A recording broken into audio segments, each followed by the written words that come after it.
So, you bigots want the same thing over and over and over. Well, you're kinda getting it, even though you didn't want it.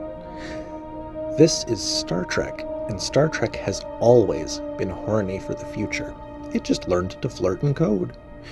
Gene Roddenberry didn't say no to gay people, he said not yet. And if you don't hear the promise baked into that, that's on you, not the universe. George Takei asked where the gay people were, and Roddenberry basically said the audience needed foreplay first, a little intellectual undressing, a few decades of loosening up before the clothes came off. You think Star Trek forgot us? No, Star Trek was edging the culture. Look at the outcast from The Next Generation, a whole civilization allergic to gender, terrified of desire, sentencing anyone who dares to say, "I feel this," to psychiatric execution. And you watched that and said, "Wow, weird aliens," instead of, "Oh shit, that's conversion therapy with a latex budget." Soren didn't need a boyfriend or a girlfriend. Soren needed consent to exist, and Star Trek put that on TV and dared you to blink. And then there's Deep Space Nine, the show that looked the network dead in the eyes and said, what if repression was sexy?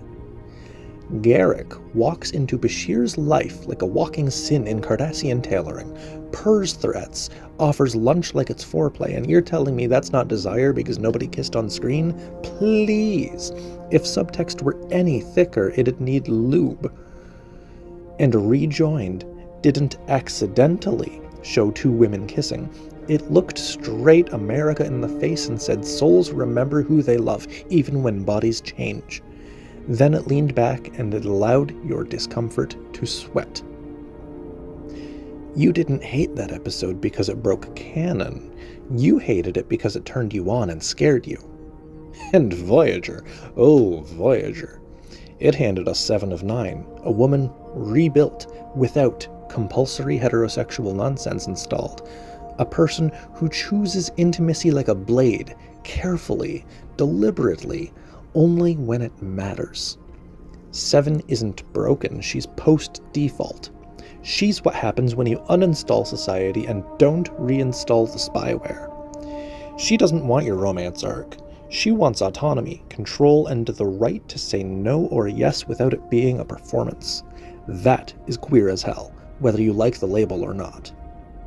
And here's the part you don't want to hear, the part that makes you squirm in your seat like a cadet caught reading alien erotica.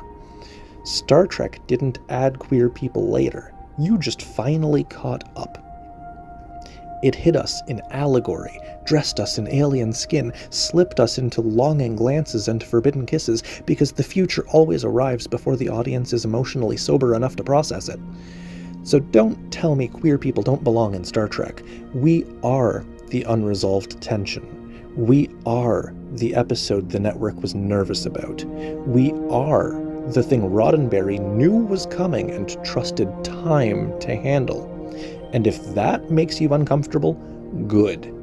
Discomfort is how the future fucks its way into the present.